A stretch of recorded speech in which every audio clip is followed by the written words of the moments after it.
사도행전 20장 17절부터 21절까지 우리 함께 합독하겠습니다. 바울이 밀레도에서 사람을 에베소로 보내어 교회 장로들을 청하니 오매 그들에게 말하되 아시아에 들어온 첫날부터 지금까지 내가 항상 여러분 가운데서 어떻게 행하였는지를 여러분도 아는 바니 곧 모든 겸손과 눈물이며 유대인의 관계로 말미암아 당한 시험을 참고 주를 섬긴 것과 유익한 것은 무엇이든지 공중 앞에서나 각 집에서나 거리낌이 없이 여러분에게 전하여 가르치고 유대인과 헬라인들에게 하나님께 대한 회개와 우리 주 예수 그리스도께 대한 믿음을 증언한 것이라. 아멘. 자, 오늘 본문의 말씀은 바울이 예루살렘으로 지금 한참 가고 있죠. 한참 가고 있는데 그 길에 오순절 전까지 가야 되기 때문에 시간을 지체하지 않기 위해서 이 에베소로 직접 들어가지 않고요. 밀레도라는 곳에서 에베소 장로들을 나오라고 불러내서 그들을 잠깐 만나면서 이 에베소 장로들에게 마지막으로 부탁하고 있는 그런 말씀입니다. 바울은 에베소 장로들에게 에베소 교회를 부탁하면서 무슨 말을 했을까요? 궁금합니다. 놀랍게도 바울은 이렇게 시작합니다. 먼저 사도 바울 자신이 어떻게 그들에게 본을 보였는지부터 말씀하고 있습니다.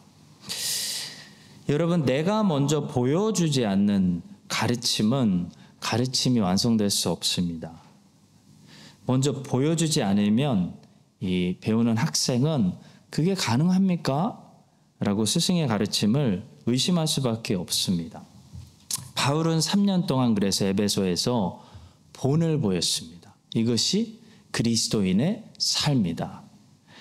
이것이 복음의 능력이다. 가능하다. 본을 보였습니다. 그리고 이제 에베소 장로들을 불러놓고 당신들도 내가 보여준 것 같이 가서 교회를 섬기십시오. 라고 말하고 있는 것을 보게 됩니다.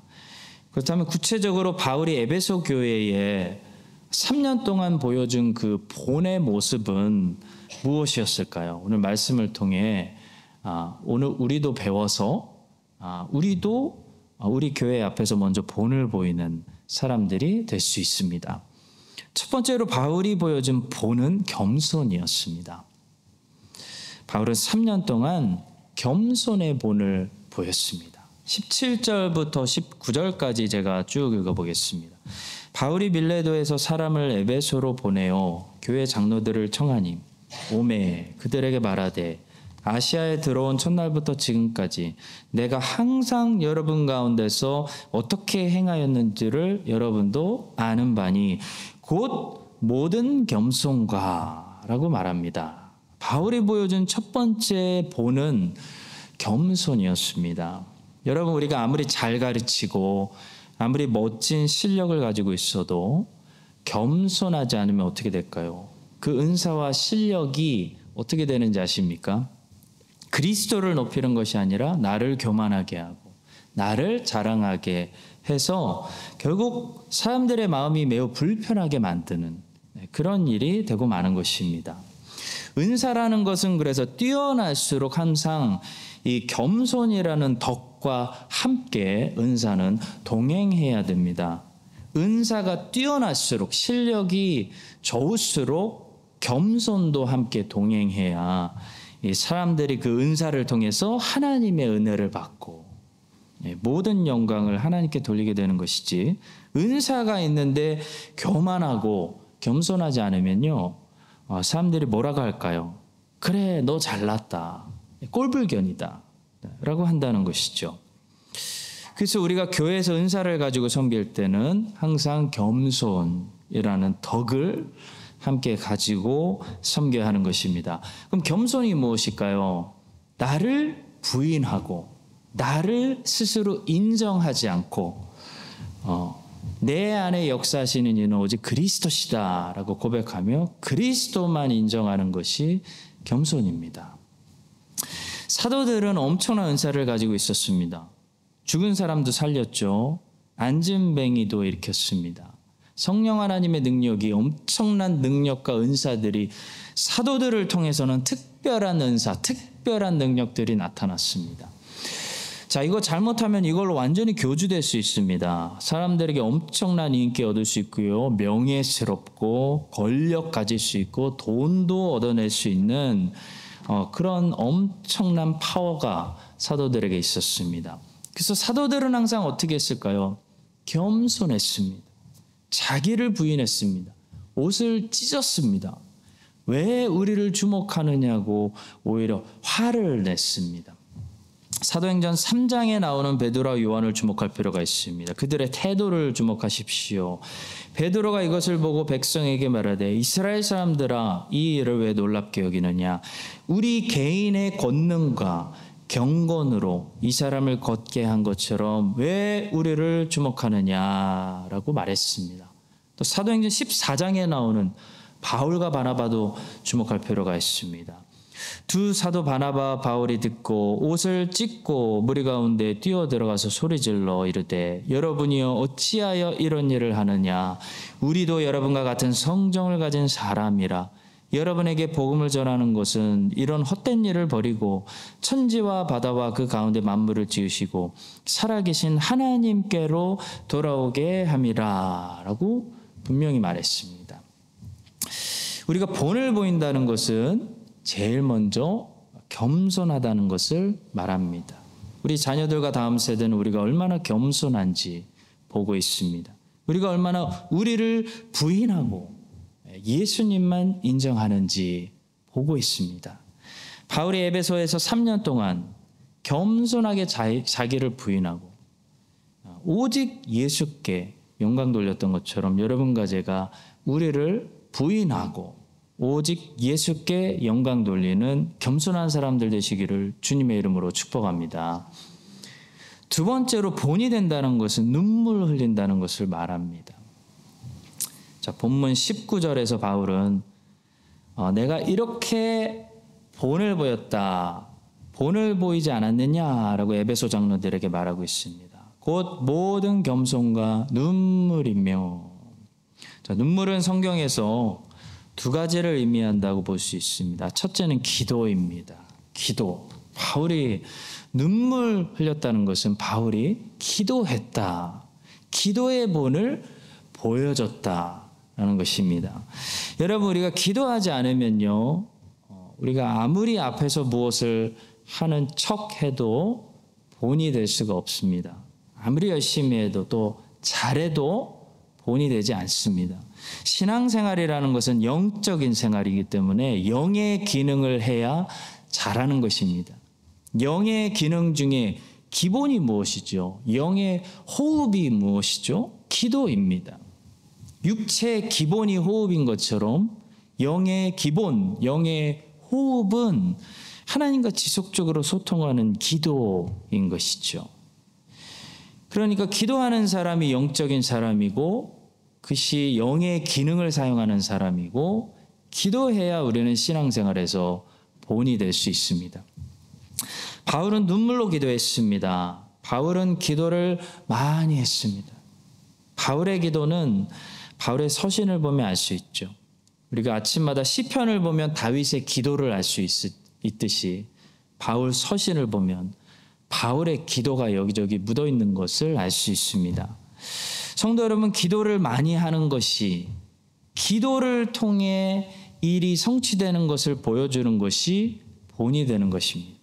우리가 보여줄 것은 기도밖에 없습니다. 오늘 우리나라가 왜 잘 살게 되었을까요? 우리 어머니들이, 할머니들이 눈물로 하나님께 기도를 많이 해서 그렇습니다. 여러분과 저도 내년부터는 다시 기도에 불을 지펴서 기도로 본이 되는 그런 영적 부모들이 될 수 있기를 주님의 이름으로 축원합니다. 눈물의 두 번째 의미는 간절함이에요. 간절함.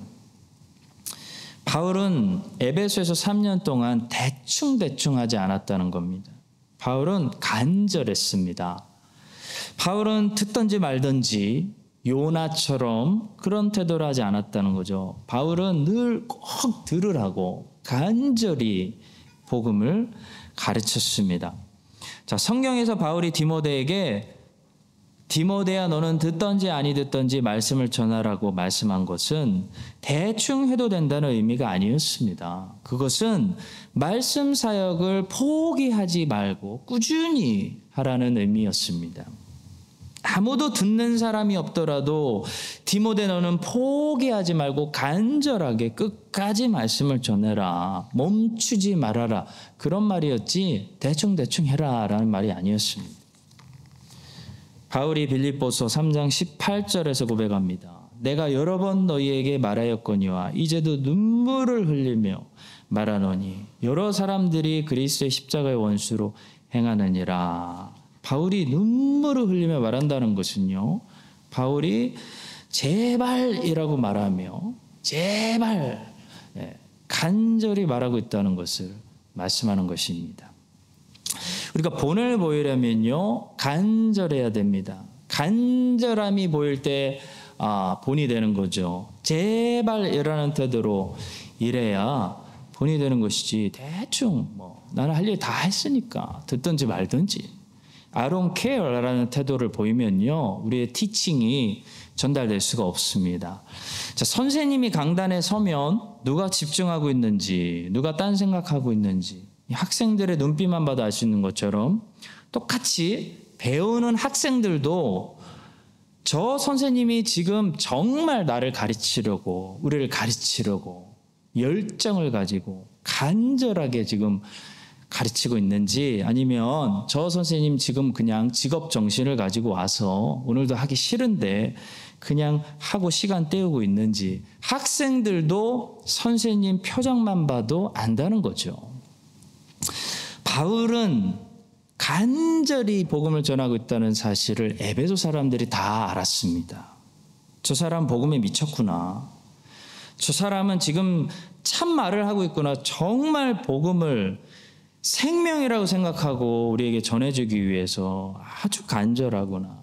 그 불을 느꼈다는 것입니다. 그것이 본을 보이는 것입니다. 간절함이 없으면 우리는 본을 보일 수가 없습니다.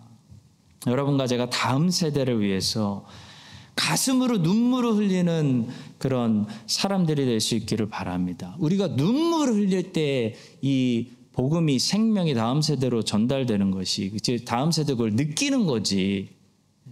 간절함이 없고 기도가 없고 눈물을 흘리지 않는데 그것이 전달이 안 된다는 거죠. 다음 세대를 위해서 선교를 위해서 교회를 위해서 눈물이 우리 가슴에 흘러서 정말 간절히 이 교회를 위해서 우리 자녀들을 위해서 크라이처치를 위해서 정말 그 우리가 원하는 소원대로 하나님께서 우리의 기도를 들으시고 우리의 눈물을 눈물병에 담으시고 선하신 대로 응답해 주시기를 우리가 크라이처치를 위해서 이 교회를 위해서 우리 자녀들을 위해서 흘린 눈물을 하나님이 다 들으시고 응답해 주시기를 주님의 이름으로 간절히 축원합니다. 자, 세 번째로 본을 보이려면 반드시 시험을 참아야 합니다. 19절에서 바울은 계속 말씀합니다. 곧 모든 겸손과 눈물이며 유대인의 관계로 말미암아 당한 시험을 참고 하나님의 일, 특히 이 말씀 사역과 복음 전도에는 반드시 원수가 있고 방해가 있고 사단의 시험이 있습니다, 여러분. 말씀 사역을 하는데 말씀이 선포되어지고 있는데 사단이 그냥 놔두는 그냥 보고만 있는 역사는 없다는 거죠. 그렇기 때문에 구약의 선지자들부터 신약의 사도들 또 모든 말씀 일꾼들은 항상 원수가 있고 핍박이 있고 방해가 있고 어려움을 만나게 된다는 사실입니다. 자, 그때 성경은 아주 단순하게 참으라고 말씀합니다. 바울도 에베소에 들어가서 3년 동안 사역하면서 말씀 심으면서 모든 일이 형통하게 풀린 거 아니었습니다. 엄청난 어려움들이 있었습니다. 바울이 두란노 서원으로 가기 전에 먼저 에베소에 도착해서 유대인 회당부터 갔죠. 유대인 회당 들어가서 3개월 동안 복음 전했는데요. 거기서 어떻게 됐습니까? 바울은 비방하는 사람들 만났습니다. 사도행전 19장 8절과 9절을 읽어보겠습니다. 제가 읽겠습니다.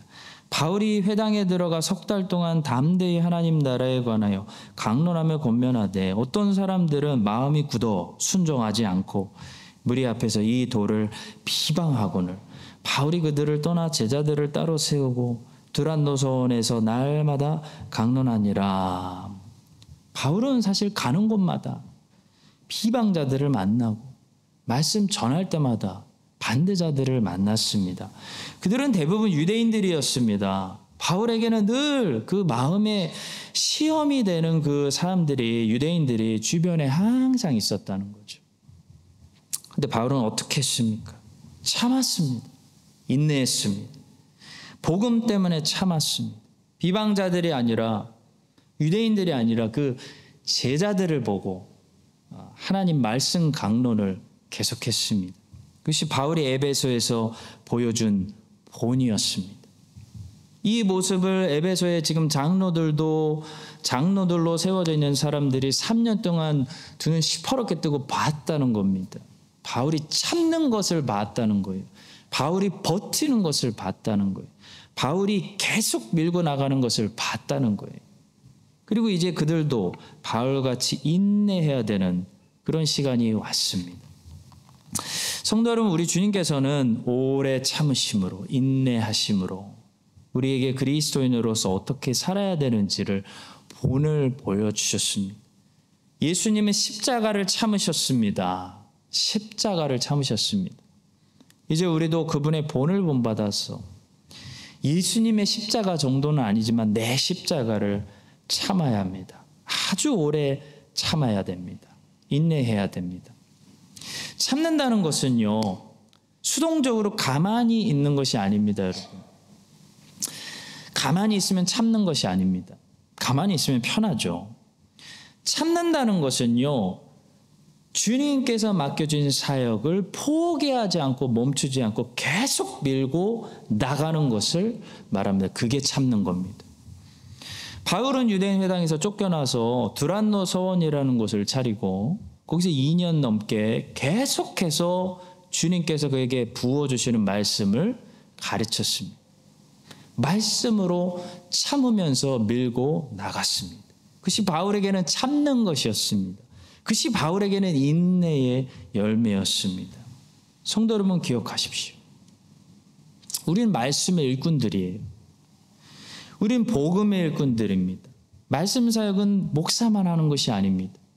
말씀 사역은 목사가 하는 것이 아니고요, 그리스도인이 하는 것입니다. 그런데 중요한 것은 이 말씀 사역은 항상 언제나 인내를 먹으면서 앞으로 간다는 것입니다.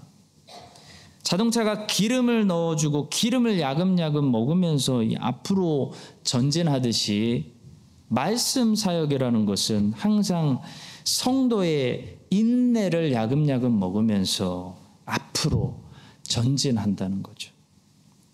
바울은 매일 참았습니다. 매일 참으면서, 매일 핍박을 견디면서 매일 말씀을 전했고, 그 말씀이 바울의 인내를 통해서 매일 조금씩 앞으로 전진한 결과 이 에베소 두란노서원을 통해서 엄청난 열매가 나왔죠.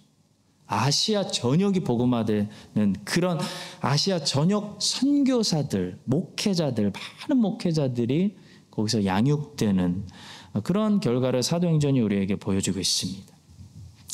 성도 여러분, 말씀 사역 안 하시면요, 그냥 교회 다니시면 편해요.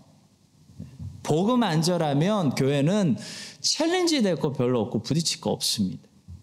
근데 복음 전하기 시작하면 박해당하고 사탄이 같이 움직이기 시작하고, 말씀 사역하면요 방해가 나타나고 시험당해요. 따라서 우리는 인내하면서 참으면서 말씀을 계속 전해야 하는 것입니다. 왜냐하면 말씀이 죽은 영혼을 살리고 말씀이 하나님 자녀들을 양육하기 때문입니다. 이 사실을 기억하고 여러분과 제가 내년에도 모든 것을 참고 모든 것을 인내하면서 주님이 우리에게 맡기신 그 생명의 복음, 그 말씀을 인내하면서 참으면서 계속 전하고 가르칠 수 있게 되기를 주님의 이름으로 간절히 축복합니다. 또 본을 보인다는 것은요, 주님을 섬기는 모습을 보이는 것이 본입니다. 바울은 19절에서 계속해서 말씀합니다. 곧 모든 겸손과 눈물이며 유대인의 관계로 말미암아 당한 시험을 참고 주를 섬긴 것과, 바울은 에베소에서 3년 동안 섬겼던 이 에베소 사역을 한마디로 지금 정리하고 있는데요. 그 3년 동안의 에베소 사역을 자신이 에바브라 같은 제자를 키운 사역이라고 정리하지 않고, 또 자신이 빌레몬 같은 훌륭한 제자를 발굴한 사역이었다라고 말하지도 않습니다. 또 지금 모여있는 이런 훌륭한 에베소 장로들을 키워낸 사역이었다라고 정리하고 있지도 않아요. 사도 바울은 자기 스스로 자기 입으로 에베소에서 3년 동안 섬겼던 사역을 한마디로 정리해서 나는 주님을 섬겼다라고 말하고 있는 것이에요. 굉장히 중요합니다. 바울이 에베소에서 본이 될 수 있었던 것은 바울이 거기서 예수 그리스도를 섬겼기 때문이에요. 여러분, 우리가 우리의 주님이신 예수 그리스도를 섬길 때 그 모습을 보는 사람들이 도전을 받고 본을 보게 되는 것이지, 우리가 아무리 열심히 교회 사역을 해도요, 주님을 섬기는 것이 아니고 사람들을 섬기거나 나를 위해서, 이 교회의 명예를 위해서 섬기면요, 본이 되는 것이 아니고 오히려 시험이 되는 것입니다. 시험.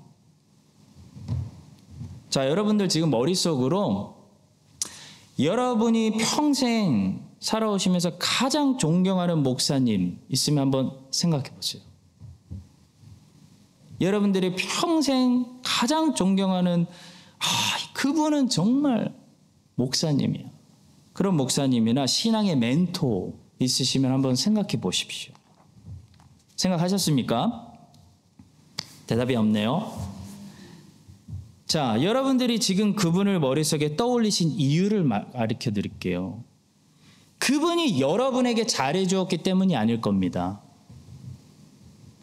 그분이 어떻게 하나님을 섬겼는지를 여러분들이 보셨기 때문에 그분을 여러분의 영적인 멘토로 여러분 떠올리신 거예요. 여러분, 나에게 잘해준 사람은 자기를 위해서 나에게 잘해준 걸 수도 있어요.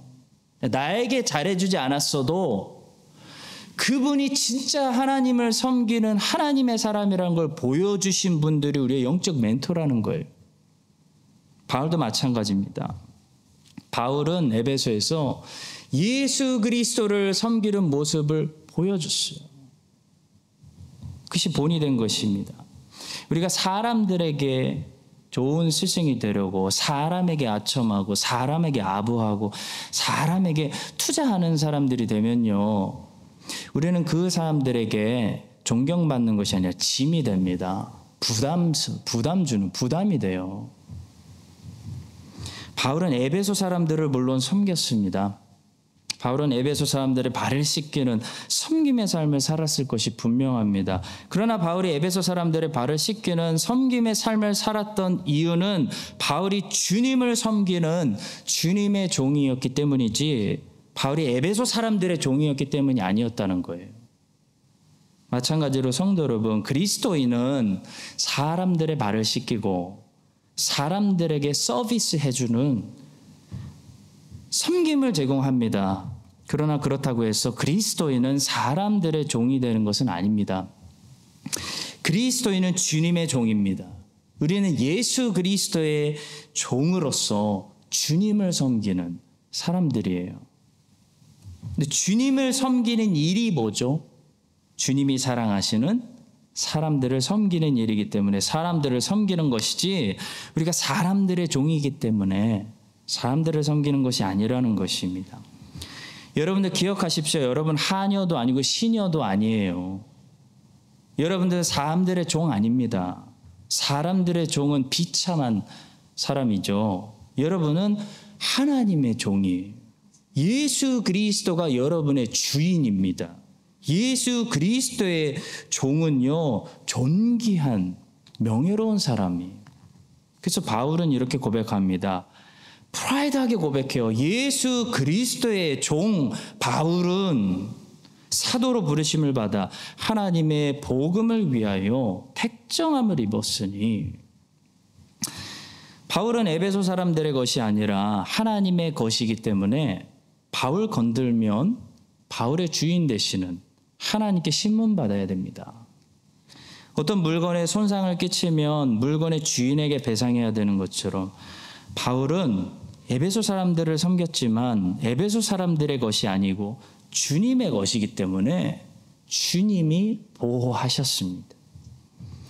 성도 여러분, 우리가 가장 본을 보일 수 있는 길은 사람들에게 아부하는 것이 아닙니다. 사람들에게 잘해주는 것도 아니에요. 사람들 앞에서 하나님을 섬기는 종의 모습을 보여주는 것입니다. 그 모습을 보고 사람들은 저 사람의 주인이 계시다는 사실을 보고 믿게 되는 것입니다. 그것이 바울이 보여준 모습입니다. 19절을 제가 다시 읽겠습니다. 곧 모든 겸손과 눈물이며 유대인의 관계로 말미암아 당한 시험을 참고 주를 섬긴 것과, 여러분과 저도 예수 그리스도의 것으로 부르심을 받아 오늘도 주님이 명하셔서 이 교회를 섬기게 하시고 여기 있는 사람들을 섬기게 하시고 우리 가정을 섬기게 하시고 우리 일터 있는 사람들을 섬기게 하셨어요. 모든 판단은 우리 주님께 맡기고 주님께 상을 기대하고 주인이 시키시는 대로 우리를 보내신 그 장소에서 주님이 원하는 사람들을 끝까지 사랑하고 섬기는 그런 본을 보이시기를 우리 주님 되시는 예수님의 이름으로 축원합니다. 자, 마지막입니다. 바울이 본이 될 수 있었던 것은 바울이 끝까지 신실하게 순종했기 때문입니다. 본문 18절은 이렇게 말씀합니다. 오매 그들에게 말하되 아시아에 들어온 첫날부터 지금까지 내가 항상 여러분 가운데서 어떻게 행하였는지를 여러분도 아는 바니라고 말했습니다. 사도 바울은 아시아에 들어온 그 첫날부터 지금까지, 곧 다시 말해 마지막까지, 끝까지 이 사역을 완수하고 밀레도에서 지금 에베소 장로들을 만나고 있는 지금까지 신실하게 순종했기 때문에 본이 되었다라는 말씀입니다. 아무리 잘해도, 아무리 탁월해도 가끔 탁월한 사람들이 있어요. 근데 아무리 탁월해도 그 탁월성이 신실함으로 완성되지 못하면 탁월성은 인정받지 못하게 됩니다. 스포츠를 보면 뛰어난 선수들이 엄청 많은데요. 반짝했다가 사라지는 선수들 셀 수 없을 정도로 많습니다. 중간에 더 노력을 꾸준히 안 했다거나 몸 관리를 제대로 안 했다거나 중간에 어떤 다른 유혹으로 빠져서 마음이 흔들렸다거나 여러 가지 이유가 있습니다. 자, 아무리 잘해도 끝까지 잘해야 대스타가 되고 유명한 선수가 되죠. 연예인들도 마찬가지죠. 우리 자주 보게 됩니다. 반짝하죠. 뜰 때는 뜰 때 그 탁월성은 정말 환호성이 나올 만큼 대단해요. 그러니까 연예인이죠. 그러니까 대단한데 오래 가지 않는다는 겁니다. 비참하게 사라지는 사람들이 너무나 많아서 안타까워요. 끝까지 잘 인생을 사셨으면 좋겠는데, 대형 가수는 그래서 노래만 잘하는 게 아니라 오래 가는 가수가 대형 가수더라고요. 오래 가는 가수. 자, 마찬가지로 아무리 주님께 불같이 순종한 역사가 있어도 끝까지 순종해야 그것이 순종이고 그것이 참된 그리스도의 종의 모습이 되는 것입니다. 제가 인생의 마흔이 와서 보니까요, 30대 때 보던 것과 관점이 달라진 것을 스스로 느낄 수가 있습니다. 또 직업상 80대 이상까지 교제 하다 보니까 인생을 더 빨리 배우게 되는 것 같아요. 30대까지 저에게 20대 30대까지 저에게 가장 중요하게 느껴졌던 단어는 실력이었던 것 같아요. 실력.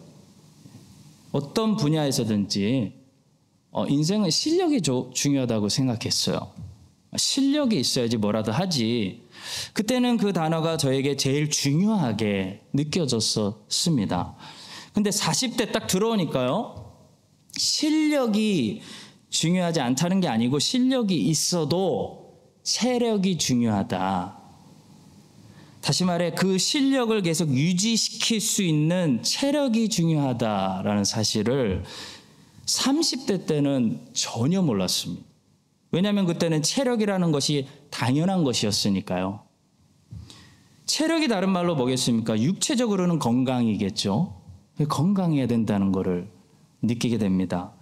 근데 영적으로는 뭐겠습니까? 체력이 인내심, 지구력, 끝까지 갈 수 있는 신실함 등으로 표현할 수 있다고 생각합니다.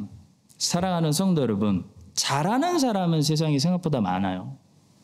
특히 요즘 세상에 다 잘해요. 어마어마합니다. 근데 끝까지 하는 사람은 그 중에서 확 줄어듭니다. 확 줄어들어요. 갈수록 더 줄어드는 것 같아요. 마라톤 경주를 생각해 봅시다. 처음에는 막 그 스타가 어디 있는지 보이지 않을 정도로 어마어마한 군중이 함께 이렇게 시작하지 않습니까? 근데 결승전에 보면은 결국 한 사람씩 들어오는 것을 보게 됩니다. 그만큼 완주가 어렵다는 거죠. 완주가 모든 것을 완성시키는 것입니다. 순종도 마찬가지예요. 잘 순종하고 계시다면 끝까지 순종하셔야 돼요. 여러분과 제가 이 경주, 신앙의 경주를 완주해야 됩니다. 완주해서 우리의 인생이 정말로 우리의 인생을 바라보고 있는 이 사람들에게, 특별히 우리 자녀들과 믿지 않는 사람들과 이웃들에게 정말 본이 될 수 있는, 사도 바울처럼 본이 될 수 있는 그런 여러분과 저의 인생들이 되시기를 예수 그리스도의 이름으로 간절히 축복합니다.